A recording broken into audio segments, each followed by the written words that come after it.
lugar, quero agradecer aos irmãos por mais uma oportunidade de estar aqui à frente, trazendo a palavra do Senhor. É com grande temor e tremor que todas as vezes nós nos colocamos à disposição do Espírito Santo de Deus.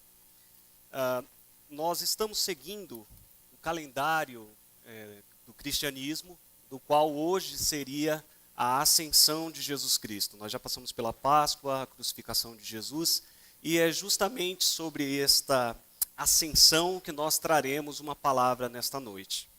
O versículo básico que nós iremos usar está em 1 Atos, do capítulo 1 ao versículo 11, do capítulo 1, do 1 ao 11, que diz o seguinte: Escrevi o primeiro livro, ó Teófilo, relatando todas as coisas que Jesus começou a fazer e a ensinar, até o dia em que, depois de haver dado mandamentos por intermédio do Espírito Santo aos apóstolos que escolhera, foi elevado às alturas.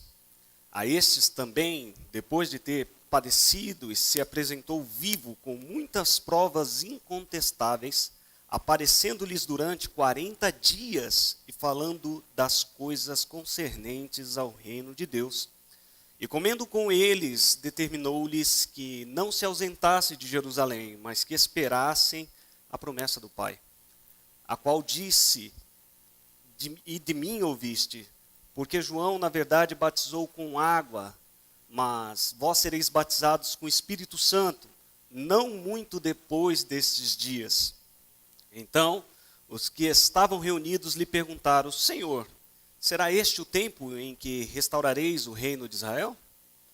Respondeu-lhes: Não vos compete conhecer tempos ou épocas que o Pai reservou pela sua exclusiva autoridade, mas recebereis poder ao descer sobre vós o Espírito Santo, e sereis minhas testemunhas, tanto em Jerusalém como toda a Judéia e Samaria, até os confins da terra.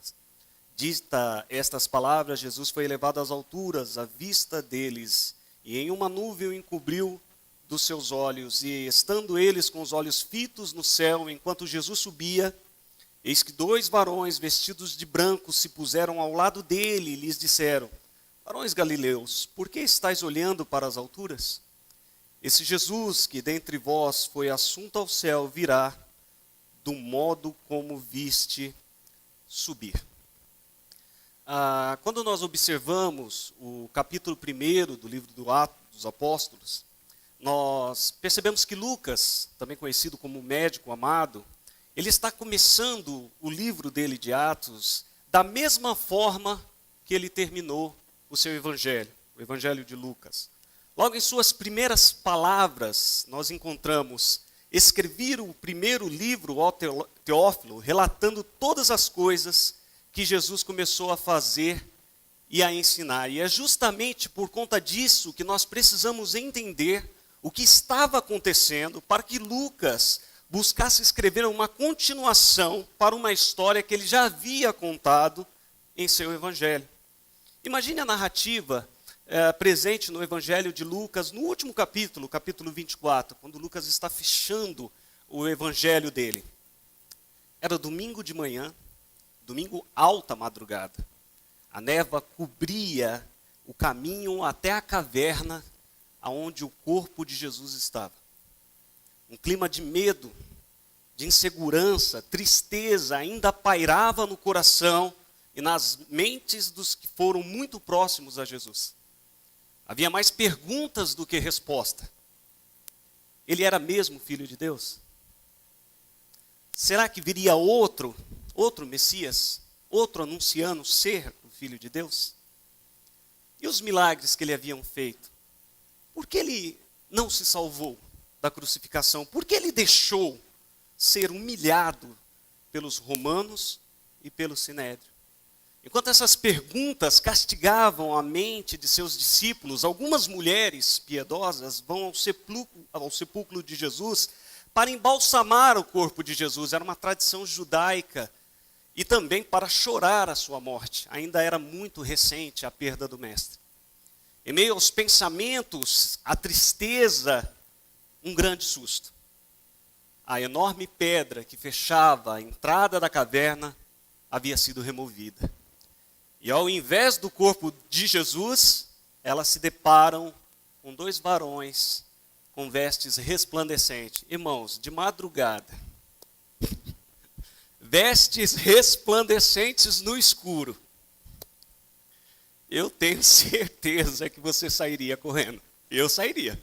Primeiro que eu já nem entraria na caverna. Imagine a pedra removida e ao invés do corpo de Jesus, 2 varões de vestes resplandecentes, sendo destaque no meio daquela escuridão. Veja você que situação. E aí é que está a questão, movidas de grande temor, elas recebem a notícia mais importante de toda a história da humanidade. Desde que o homem é homem, a notícia mais importante veio do túmulo vazio de Jesus. E ele diz, ele não está aqui, mas ele ressuscitou. O medo agora se torna euforia, e agora a notícia começa a se espalhar, dizendo que de repente ele vivia, ele vive, e no meio dos discípulos de Jesus, começa a surgir um sentimento, e 2 discípulos dissidentes que haviam desistido de tudo, voltam correndo de Emaús, encontram com os outros discípulos, e de repente, no meio desses discípulos, Jesus se faz presente e diz, a paz seja convosco. Se tivesse um cardíaco ali, ia morrer, Jesus ressuscitar, volta um homem de novo, porque o medo, Jesus aparece no meio deles. E como diria um cantor que a minha sogra ama de paixão, são tantas emoções, você já sabe quem é, né? E diante desse cenário digno, irmãos, de um filme campeão de bilheteria, ganhando todos os prêmios possíveis, Lucas ele inicia a narrativa do livro de Atos. Lucas escreve o livro de Atos com vários propósitos em sua mente, entre eles mostrar a legitimidade do cristianismo diante das autoridades romanas. Lucas estava tentando mostrar aos romanos que o cristianismo não era danoso. Uma destas defesas do cristianismo, ele também se preocupa a mostrar de forma categórica, incontestável, a morte, a ressurreição e a ascensão de Jesus Cristo. Dando assim base, o corpo, a uma das doutrinas mais importantes do cristianismo, sendo esta a ressurreição e a ascensão do nosso Senhor Jesus Cristo, inspirando e motivando cristãos em todas as eras, história, e isso só é possível porque ele vive. E é justamente esse o tema desta mensagem, porque ele vive. E porque ele vive, eu, você, tem esperança. 1 Coríntios, capítulo 15, versículos 14 e 17, diz assim, e se Cristo não ressuscitou, é vã a nossa pregação, é vã a vossa fé, e somos tidos por falsas testemunhas de Deus, porque temos asseverado contra Deus que ele ressuscitou a Cristo, ao qual ele não ressuscitou, se é certo que os mortos não ressuscitam, porque se os mortos não ressuscitam, também Cristo não ressuscitou. E se Cristo não ressuscitou, é vã a vossa fé, e ainda permaneceis em vossos pecados. Que dura verdade. Amados, a ressurreição de Cristo Jesus ou é a fraude mais bem elaborada da história, ou é o fato mais extraordinário, incrível e esperançoso de toda a humanidade. Sem a ressurreição de Cristo, o cristianismo não passaria de uma religião vazia e sem esperança. Uma completa perda de tempo e uma grande ilusão. Os efeitos do pecado dominariam este mundo e a eternidade seria um castigo cruel e certo. Se Cristo não tivesse morrido, acabariam todas as consolações fornecidas nos evangelhos e na Bíblia. Entretanto, os relatos da vida, da morte e da ressurreição de Jesus Cristo não são uma fábula ou uma lenda ou um delírio coletivo. Atos 1:3 nos diz: a estes também, depois de ter aparecido, se apresentou vivo com muitas provas incontestáveis, aparecendo-lhes durante 40 dias e falando das coisas concernentes ao reino de Deus. Lucas apresenta um Cristo vivo, que ensinava e vivia o que ensinava. Jesus, ele inicia e termina o seu ministério falando e ensinando justamente sobre o reino de Deus. Se hoje, meu irmão, você tem vida, eu tenho vida, é porque Ele nos deu vida. Se temos fé, é porque no nome de Jesus eu consigo vencer os meus medos e as minhas lutas. Eu consigo me colocar aos pés de Cristo e Ele me põe em pé em meio a todas as tempestades. E aí sim eu posso dizer, porque Ele vive, posso crer no amanhã. Não é assim que cantamos? Porque Ele vive, eu posso crer no amanhã? Sim, meu irmão. É somente através do nome poderoso de Jesus que eu posso vencer as minhas lutas. Mas infelizmente, irmãos, nem todos os cristãos entendem o poder que há no nome de Jesus. Nós deixamos de acessar muitas bênçãos e ousadia que este nome nos proporciona. Sofremos sem recorrer ao nome todo-poderoso de Jesus.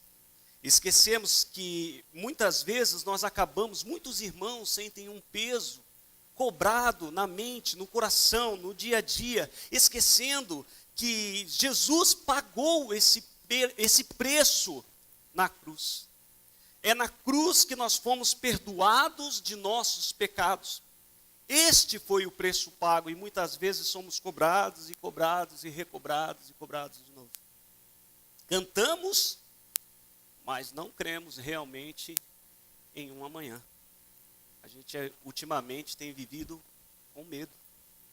E isso é o oposto do sentimento que a ressurreição de Jesus Cristo proporcionou aos seus discípulos. Veja que coisa interessante. Os discípulos, antes da ressurreição de Jesus, estavam todos encerrados, todos escondidos, todos com medo, cheios de incertezas e de dúvidas.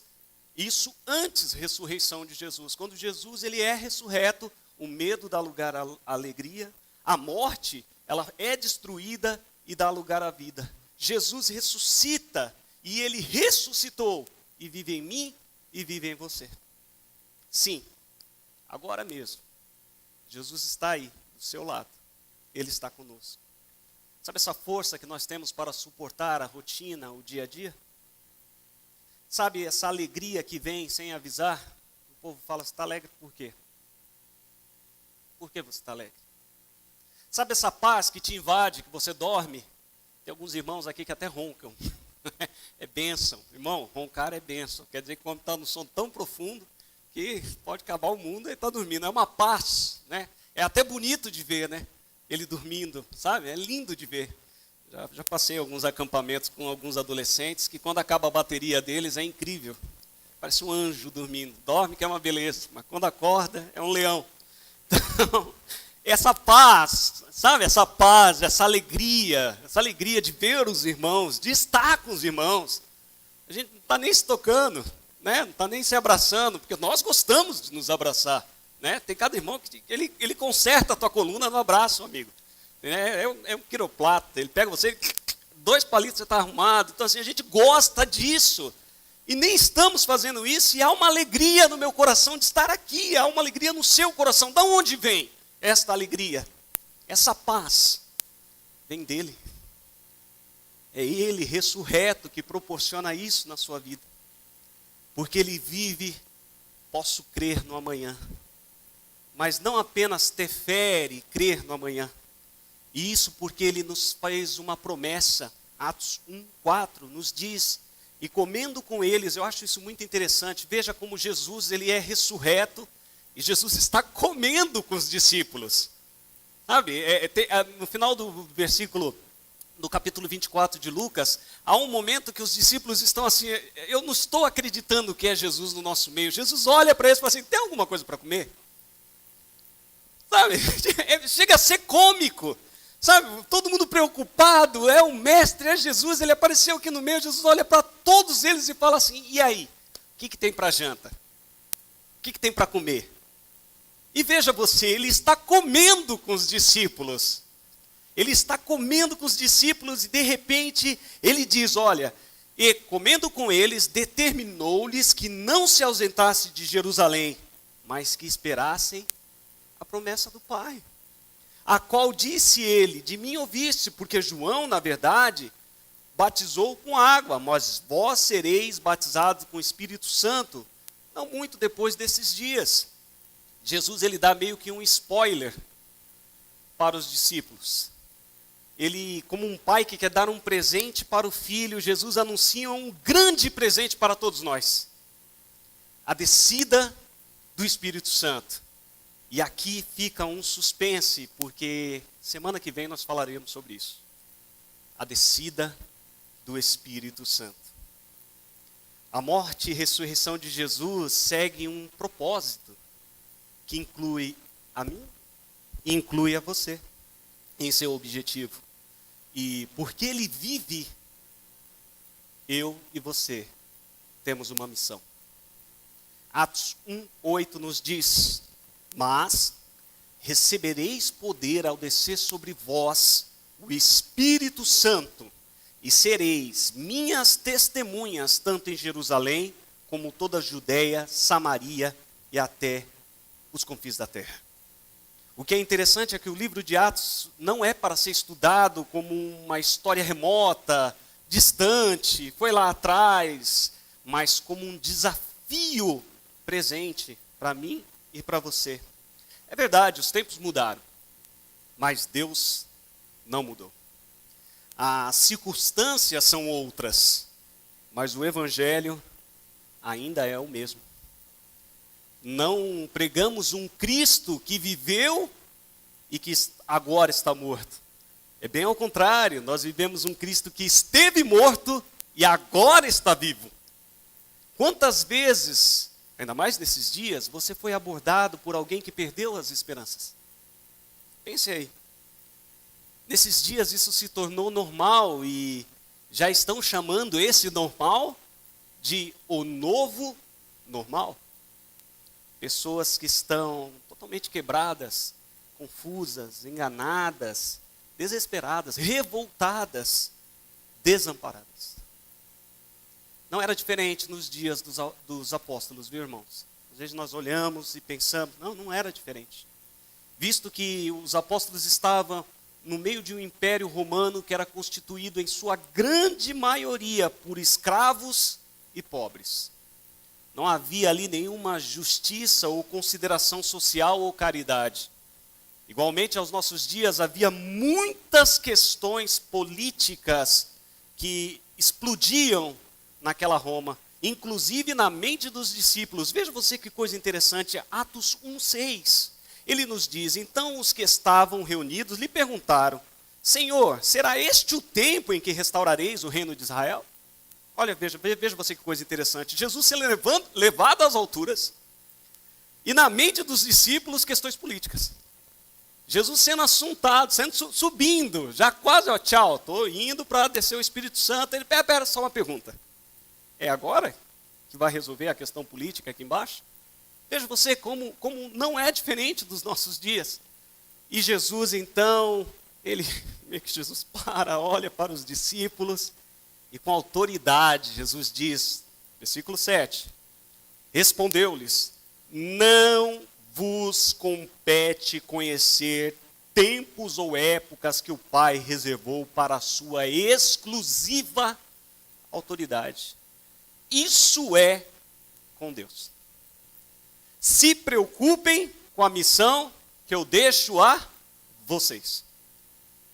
Foca na missão. Mas recebereis poder ao descer sobre vós o Espírito Santo, e sereis minha testemunha, tanto em Jerusalém, quanto Judéia e Samaria, até os confins da terra. E aqui é algo extremamente interessante. Qual é o primeiro lugar, meus irmãos, que Jesus diz para eles? Você precisa ser testemunha lá. Aonde que é o lugar? Jerusalém. O que é interessante é que Jesus ele não lança os discípulos sem capacitá-los. Ele nos dá a missão e a condição para que a missão seja feita. O Dr. John Stott, ele considera ele é considerado, né, um dos maiores exegetas, estudiosos da Bíblia do século XX. Ele diz que antes de mandar a igreja para o mundo, Cristo manda o Espírito para a igreja. Veja que interessante. Não há missão sem capacitação. O Senhor capacita. E é interessante a palavra usada nesta, mas recebereis poder, porque a palavra poder no grego, ela se chama dinamis. É isso mesmo que você pensou, dínamo. O dínamo, ele na mecânica, ele é um gerador de energia, ou seja, ele é o coração de uma máquina. E isso não é muito diferente da nossa vida. O Espírito Santo é o poder de Deus em nós. O Espírito Santo tanto é poder em nós, e que nos dá em nosso coração esse sentimento de pertencer a Cristo Jesus. Ele é a força para suportar e fazer a missão que Deus propõe a cada um de nós. E aqui, meu irmão, nós ficamos sem desculpa. Lamento te dizer isso. Mas nós estamos sem desculpas para não fazer a missão de testemunhar a Jesus aonde Ele nos manda. Nós já falamos isso em outras pregações. Deus tem te dado talentos, dons, habilidades, não apenas para o teu sustento, mas também para que se cumpra a missão de você ser uma testemunha de Cristo aonde você está. É justamente porque Deus nos deu vida, o dinamis, o poder, que Ele nos deixou uma missão de sermos suas testemunhas. E novamente, como eu ia dizendo, veja que começa em Jerusalém. Jerusalém era exatamente o local onde tudo deu errado, aos olhos humanos. Jesus havia sido humilhado, havia sido preso. Jerusalém ainda fervia de muitas pessoas querendo os discípulos de Jesus. E olha que lugar que Jesus manda os discípulos esperar. É totalmente compreensível, meu amado, se os discípulos dissessem: Jerusalém, eu não quero. É perigoso para mim. É perigoso para a minha família, é perigoso para nós. Eu não quero Jerusalém. Jerusalém seria um local a ser evitado. E é interessante porque Jerusalém talvez represente na minha vida e na sua os nossos familiares. Porque Jerusalém conhecia os discípulos. E eles conheciam Jerusalém. Eles eram filhos de Jerusalém. E muitas vezes nós não queremos testemunhar aos nossos familiares. Eles me conhecem. Eles sabem quem eu sou. Não, familiar não. Imagina, ficar pregando para minha sogra de forma alguma. Mas sabe de uma coisa que eu descobri? A minha sogra, com todo respeito, eu a amo de paixão, é uma das melhores ouvintes do evangelho que eu tenho. Toda vez que vamos a São Paulo, meu sogro e minha sogra já têm uma Bíblia na mesa me esperando. E eu já sei que ela tem mais perguntas do que aluno da EBAC. E eu tenho que me preparar. Vai vir pergunta, aquela que você fala: Senhor, que o teu Espírito Santo agora desça sobre mim e me revela. Porque eu não conheço ninguém que respondeu essa pergunta. Virá essa pergunta. Veja você, logo após Jerusalém, Jesus manda os seus discípulos. Jesus diz: ó, sereis minhas testemunhas também, né, na Judéia e na Samaria. Samaria. O judeu odiava o samaritano. O samaritano é gente. O Senhor vai mandar ser testemunha em Samaria. Você está de brincadeira comigo? Eu nem suporto samaritano. Como é que pode eu ser testemunha em Samaria? Após Samaria, um local de grande desavença para os judeus. Veja que coisa interessante. Os discípulos também iriam testemunhar lá. E por fim, os confins da terra. Ou seja, aqueles que a gente não conhece, aqueles que não conhecem a gente. E essa é a missão que eu tenho e que você tem. Testemunhar, ser testemunha. É bem verdade que nem sempre seremos nós que iremos aos confins da terra.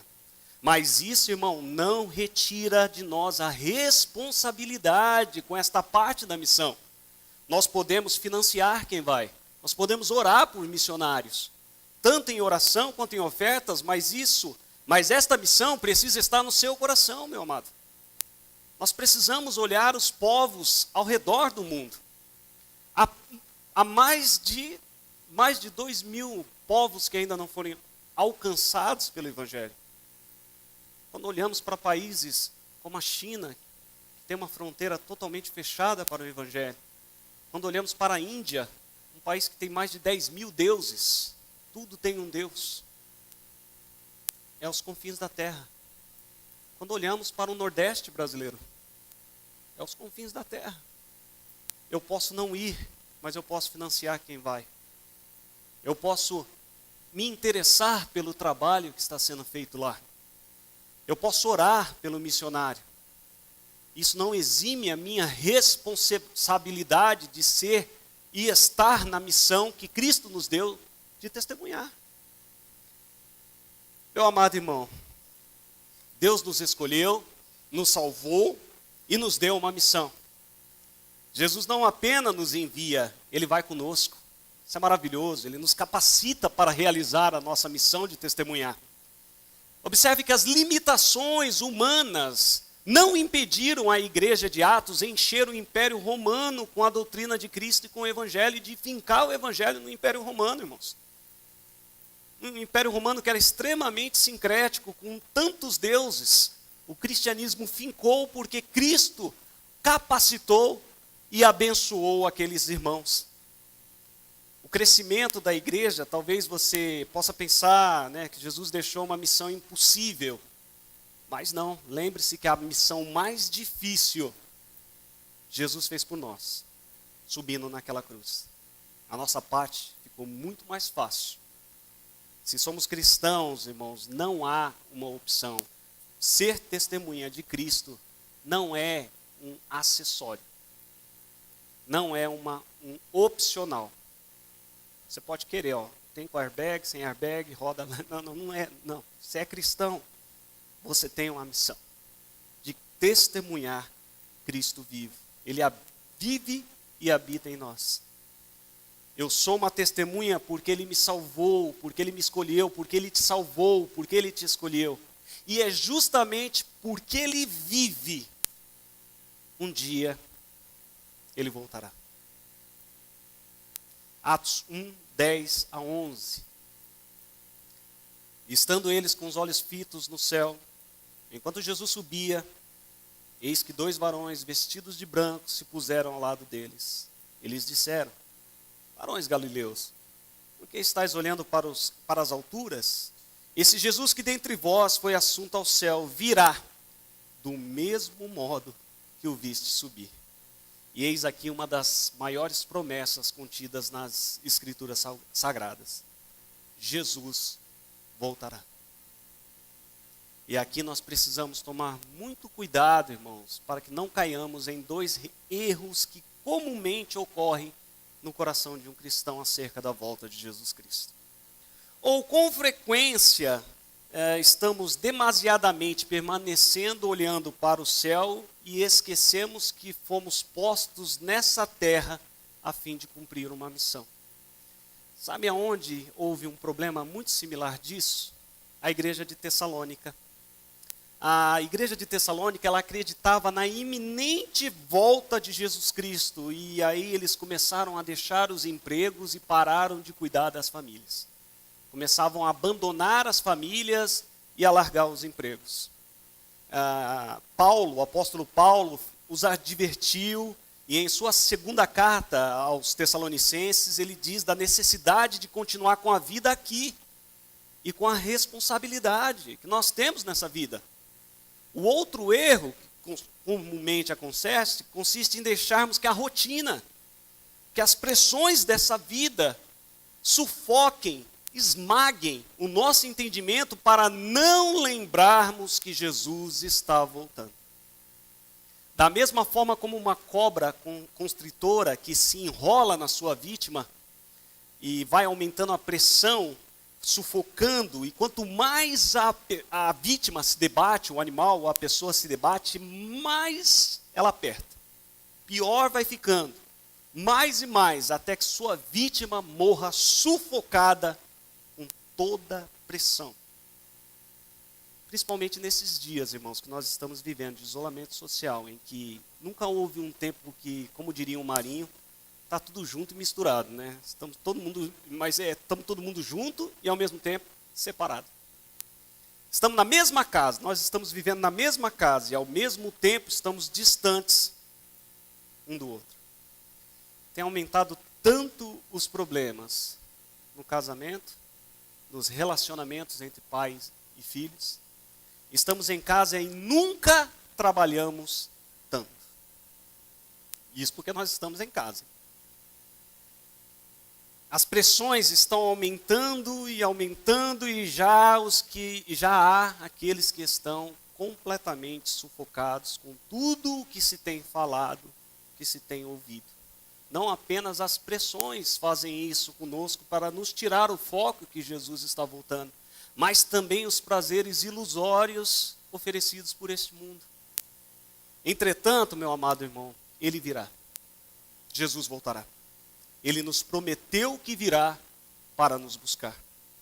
E quando pensamos nessa promessa, o nosso coração ele se enche de alegria e de uma esperança viva. Ele pagou o preço, seu sacrifício nos alcançou, nos transformou, te escolheu para uma vida plena aqui. Deus te escolheu para uma vida plena aqui. Suas lutas são compartilhadas com Ele, com Cristo Jesus. Você não está sozinho nas suas lutas, naquilo que você está enfrentando. Sim, irmãos, nós devemos sonhar, nós devemos planejar e viver plenamente a vida que Jesus conquistou para nós na cruz. Nós devemos viver sim. E tudo isso por quê? Porque Ele vive.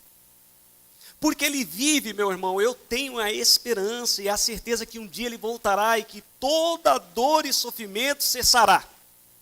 E estaremos todos juntos, glorificando a Deus. E aqui é um dos textos bíblicos que eu realmente me conforta. Ele limpará dos nossos olhos todas as lágrimas. Que promessa. Que promessa.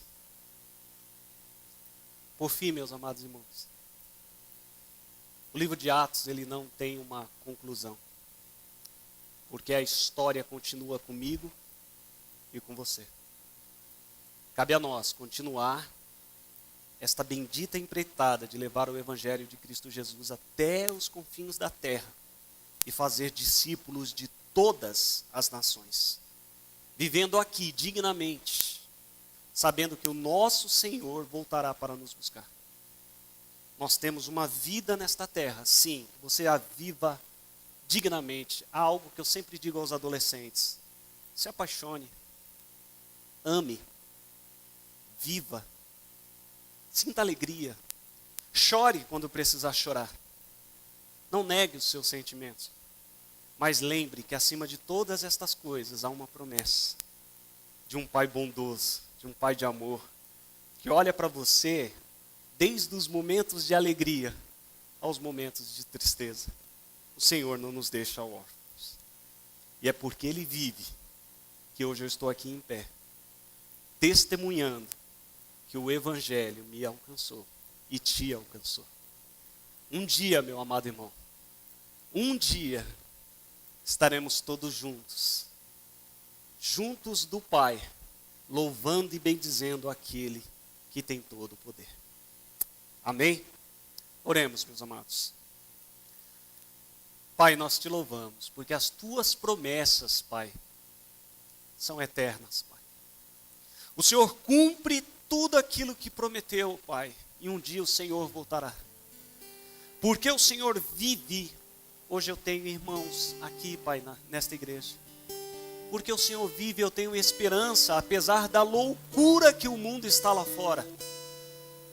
Porque o Senhor vive, eu também quero viver, Pai.